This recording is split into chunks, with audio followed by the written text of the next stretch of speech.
नमस्कार बच्चों, मैं सुनीता झा आप सबकी ऑनलाइन हिंदी शिक्षिका एक बार फिर से हाजिर हूँ। पाठ जो आज हम लोग रिवाइज करने वाले हैं वो है नेताजी का चश्मा, जिसमें कि आप लोगों को बहुत ज़्यादा ही कंफ्यूजन रहता है। नेताजी का चश्मा बच्चों, जिसे स्वयं प्रकाश जी ने लिखा है। नेताजी यानी सुभाष चंद्र बोस के बारे में बताया गया है और ये उनकी एक मूर्ति की कहानी है। पूरी मूर्ति की भी कहानी नहीं है, मूर्ति के एक छोटे से भाग यानी उनके चश्मे की कहानी है।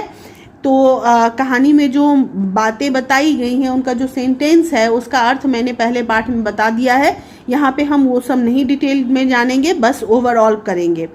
इस कहानी में एक मूर्ति बनाई हुई है एक कस्बे के चौराहे पे, जिसमें कि चश्मा नहीं बनाया गया है, बस उसमें एक सामान्य यानी असली चश्मा लगा दिया गया है, जिसे हालदार साहब देखते हैं, जो हर 15वें दिन कंपनी के काम के सिलसिले में उस कस्बे से गुजरते हैं। और उन्हें बड़ी जिज्ञासा होती है कि ये आखिर क्या किया गया है कि एक संगमरमर की मूर्ति पर असली चश्मा क्यों लगाया गया है, क्या वजह होगी। और वो अंदाज़ा लगाते हैं कि शायद मूर्तिकार जो है, जो कि मूर्ति पे लिखा हुआ है मास्टर मोतीलाल, तो वो मूर्तिकार शायद जानते नहीं होंगे चश्मा कैसे बनाया जा सकता है कि पारदर्शी लगे, जो चश्मे जैसा दिख पाए। दूसरा, हो सकता है कि चश्मा बनाते बनाते बारीकी की चक्कर में वो टूट गया होगा, या तीसरा मास्टर साहब बनाना ही भूल गए होंगे। तो वो अंदाज़ा लगाते हैं और कई दिन तक वहाँ पर गुजरते हैं, बार बार देखते हैं कि हर बार चश्मा जो होता है वो बदला हुआ होता है। कभी मोटा काला चौड़ा फ्रेम होता है तो कभी पतला होता है। तो इसको देखकर उनका कौतूहल जो है वो और भी बढ़ जाता है और वो क्या करते हैं कि उसी चौराहे पर जो पान की दुकान है उसके दुकानदार से जाकर पूछते हैं कि आखिर नेताजी का चश्मा बदलता कौन है और क्यों बदलता है। तो वो बताते हैं कि एक कैप्टन नाम का आदमी है जो कि चश्मे बेचता है, फेरी लगाता है, और वही अपने फेरी में से एक चश्मा नेताजी को पहना देता है। लेकिन चूंकि उसके पास बहुत ज़्यादा चश्मा नहीं है और कोई ग्राहक वैसे ही फ्रेम की मांग करता है, तो वो क्या करता है कि नेताजी की आंखों पर से क्षमा मांगते हुए चश्मा उतार लेता है और ग्राहक को दे देता है और दूसरा चश्मा नेताजी को पहना देता है। इस वजह से चश्मा बदल जाता है। अब क्षमा वो इसलिए मांगता है क्योंकि उसे लगता है कि नेताजी जो कि हमेशा चश्मा पहना करते थे और उनकी बिना चश्मे की मूर्ति बनी हुई है, तो शायद उनको बिना चश्मे के रहने में असुविधा होती होगी, और वो चश्मा पहनाने के बाद उनके पास से वापस वो चश्मा लेता है, तो इस बात के लिए वो ग्लानि महसूस करता है, इसलिए क्षमा भी मांग लिया करता है। साथ ही फिर वो पूछते भी हैं कि आखिर चश्मा है क्यों नहीं संगमरमर का बना हुआ। तो पान वाला हंसते हुए ये कहता है कि मास्टर बनाना भूल गया। तो ये बात लेखक के लिए बहुत ही ज़्यादा आश्चर्यचकित करने वाली भी है और द्रवित करने वाली भी है कि एक व्यक्ति जो इसी देश का वासी है, वो इस देश के स्वतंत्रता सेनानी इतने महान व्यक्ति को कैसे भूल सकता है। क्योंकि हम जहाँ भी देखते हैं नेताजी की आंखों में चश्मा देखते हैं, बापू के हाथ में एक लाठी देखते हैं, तो इन सब के बगैर उनकी कल्पना की ही नहीं जा सकती। और उनको वो चश्मा पहनाना भूल गया कैसे, और वो भी एक शिक्षक होकर के। यानी कि ये देश, इस बात के द्वारा लेखक बताते हैं कि ये देश अपने पूर्वजों को, अपने उन महानायकों को भूलता जा रहा है, जिसकी वजह से आज वो आज़ाद है। ये एक त्रासद घटना को लेखक ने व्यंग के रूप में यहाँ पे दर्शाया है। उसके बाद वो आगे बढ़ते हैं और फिर कुछ दिनों बाद वो देखते हैं कि मूर्ति पर चश्मा बदलना ख़त्म हो गया है, मूर्ति पर कोई भी चश्मा नहीं है।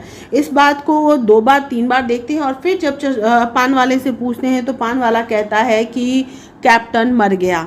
ये भी बात उन्हें बहुत दुखी करती है और उनकी उम्मीद टूट जाती है।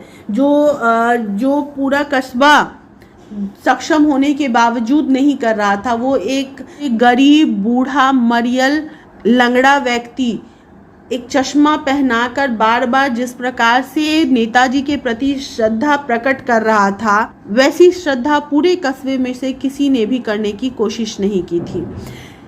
साथ ही उस कैप्टन का इस बात के लिए मजाक भी उड़ाया जाता था जो कि हालदार साहब को पसंद नहीं था। तो इसलिए हालदार साहब की उम्मीद टूट जाती है और वो सोचते हैं कि अब और कोई होगा ही नहीं जो दोबारा नेताजी के चश्मे के बारे में सोचेगा भी, और वो सोचते हैं और वो दृढ़ निश्चय करते हैं कि अब मूर्ति की तरफ देखेंगे भी नहीं। लेकिन जब वो वहाँ से गुजरने लगते हैं तो उनकी नज़र आदतानुसार मूर्ति की तरफ उठ जाती है और वो एकदम से गाड़ी को, जीप को रोकने के लिए कहते हैं और जीप से लगभग कूद कर वहाँ पहुँच जाते हैं। और वहाँ पर वो देखते हैं कि नेताजी के मूर्ति पर सरकंडे का चश्मा बनाकर रखा हुआ था, जो कि उनके ख्याल से किसी बच्चे ने ही किया होगा। और इस छोटी सी बात को देखकर वो भावुक हो जाते हैं, उनकी आंखों में आंसू आ जाती है और वहाँ पे वो अटेंशन की मुद्रा में खड़े हो जाते हैं। ये अटेंशन की मुद्रा नेताजी के प्रति और उस देशभक्त के प्रति सम्मान प्रदर्शित करने के लिए था, जिसने उनकी आंखों पर जो चश्मा नहीं है उसकी कमी को महसूस किया।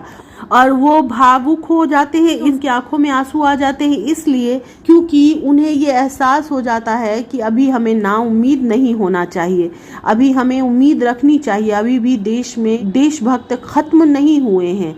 और दूसरी बात कि हम जैसा व्यवहार करेंगे हमारी आने वाली पीढ़ी भी हमसे वैसा ही सीखेगी।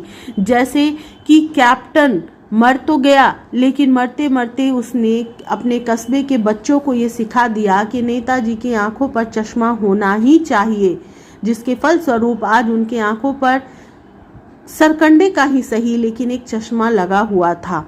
तो कैप्टन ने अपने कस्बे को प्रेरित किया अपने कर्तव्य के द्वारा, अपने कार्यों के द्वारा। तो ये चीज़ जो है मुख्य उद्देश्य है लेखक का।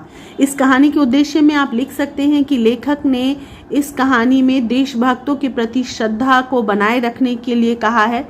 उन्होंने इस कहानी में दिखाया है कि किस प्रकार से आज लोग अपने आप को मॉडर्न दिखाने के चक्कर में अपने पूर्वजों को, अपने देश के महानायकों को, देशभक्तों को भूलते जा रहे हैं, किस प्रकार उनके मान सम्मान को ठेस पहुंचाते हैं, उनका मजाक उड़ाते हैं।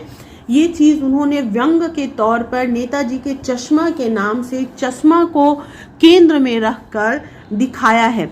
और साथ ही अंत में उन्होंने ये भी बताया है कि हमें अभी भी उम्मीद नहीं छोड़नी चाहिए। अभी भी कुछ लोग हैं जो आशा रखते हैं, आशा करते हैं कि सब कुछ सही हो जाएगा और जो देशभक्तों का सम्मान आज भी करते हैं। साथ ही वो ये भी बताते हैं कि हम जिस तरह का व्यवहार करेंगे हमारी आने वाली पीढ़ी वैसी ही व्यवहार करना सीखेगी और हमसे वही चीज़ जान पाएगी। जैसे कि इस पाठ में कैप्टन के कर्तव्य से, कार्यों से उस कस्बे के बच्चों ने सीख पाया और उन्हें ये समझ में आया कि नेताजी की आंखों पर चश्मा होना चाहिए। तो ये हम ही हैं जो आगे आने वाले समाज को बना सकते हैं। साथ ही इस पाठ में लेखक ने जो ये लाइन कही है कि अब नेताजी के आंखों पर चश्मा नहीं रहेगा क्योंकि मास्टर बनाना भूल गया और कैप्टन मर गया। ये लाइन जो है बहुत ही ज़्यादा संवेदनशील है। इस लाइन के द्वारा लेखक बताना चाहते हैं कि मास्टर यानी कि समाज जो है वो अपने पूर्वजों को भूल चुका है, अपने देश के महानायकों को भूल चुका है और जो लोग याद रखते थे, जो लोग उनके प्रति श्रद्धा रखते थे, जो उनमें भक्ति रखते थे, वे लोग अब देश में खत्म हो गए हैं। ये लाइन बड़ा ही संवेदनशील है और यहाँ पर इसी मर गया को बताया गया है कि नहीं, अभी सब खत्म नहीं हुआ है, कुछ लोग तो हैं। चलिए, तो इस तरह से हो गया इसका उद्देश्य। अब आते हैं शीर्षक की सार्थकता। तो पूरी कहानी जो है नेताजी के चश्मे पर ही टिकी हुई है और उसी चश्मे के द्वारा लेखक ने देशभक्तों के प्रति उपेक्षा को दर्शाया है। उपेक्षा मतलब अवॉइड करने को, उनके जो उपकार हैं उनको हम किस तरह से नज़रअंदाज कर रहे हैं उसको किस तरह से दिखाया है।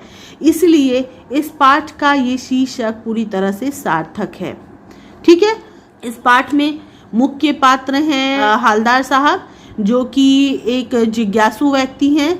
दूसरा वो बहुत सूक्ष्मता से किसी चीज़ का निरीक्षण करते हैं, देशभक्त हैं, देशभक्तों के प्रति श्रद्धा है, साथ ही उम्मीद भी रखते हैं कि आगे आने वाला समाज भी उस तरह का होगा। वो अपने समाज की जो गिरती हुई परिस्थिति है, गिरती हुई हालत है, या समाज में जो नैतिकता का पतन हो रहा है, इस बात से बहुत ज़्यादा दुखी भी हैं। ठीक है, अब दूसरा पात्र इस पाठ में है कैप्टन। एक मरियल बूढ़ा सा व्यक्ति है जो कि लंगड़ा कर चलता है और बांस के खांचे को पर अब कुछ चश्मे को रख कर उन चश्मों को बेचता है, उनकी फेरी करता है, फेरी लगाता है। और साथ ही एक गांधी टोपी वो हमेशा पहने रहता है। और नेताजी के मूर्ति पर जिसमें कि चश्मा नहीं है, और वो कमी उसे खलती है क्योंकि उसे वो नेताजी का चश्मा बिना चश्मे का अधूरा सा लगता है, या सब उसे तकलीफ पहुंचाता है, ये एहसास दिलाता है कि हम लोग उनके प्रति किस तरह उपेक्षित व्यवहार कर रहे हैं। इसलिए वो अपने फेरी में से, अपने थोड़े से साधन में से एक चश्मा नेताजी को पहना देता है। यानी वो एक देशभक्त व्यक्ति है जो कि उसकी टोपी और उसके देशभक्तों के प्रति सराहनीय कार्यों से पता चलता है। वो समाज में किसी और से उम्मीद नहीं करता है बदलने की, वो खुद ही समाज में बदलाव लाने की बार बार कोशिश करता है। वो कोई उसका साथ दे ना दे, उसका हम मजाक उड़ाए, फिर भी वो अपने उस कर्तव्य को नहीं छोड़ता जो कि उसकी कर्तव्य निष्ठा, लगन और देशभक्तों के प्रति सम्मान को भी दिखाता है। उसमें अब एक पात्र है पान वाला, जो हंसमुख है, मोटा है, जिसके हंसने पर उसकी तोंद हिलती है। वो बातूनी भी है, बहुत सारी बातें हालदार साहब को बताता है, लेकिन साथ ही साथ उसके लिए देशभक्ति जैसी चीज़ कोई मायने नहीं रखती। वो कैप्टन पर का भी मजाक उड़ाता है और साथ ही ये बोलने में भी उसे कोई अफसोस नहीं होता है कि मास्टर चश्मा बनाना भूल गया। उसके लिए ये हंसी की बात होती है, मजाक की बात होती है, जो कि एक देशवासी के लिए शर्मिंदगी का कारण होना चाहिए। ठीक है, तो बच्चों इस पाठ में भी मुझे लगता है कि परेशानी नहीं होनी चाहिए। इस पाठ के पहले बनाए हुए वीडियो का भी लिंक डिस्क्रिप्शन बॉक्स में दे दूंगी। और फिलहाल इस वीडियो में इतना ही। जल्दी मिलते हैं अगले वीडियो में। Bye bye, take care, all the best.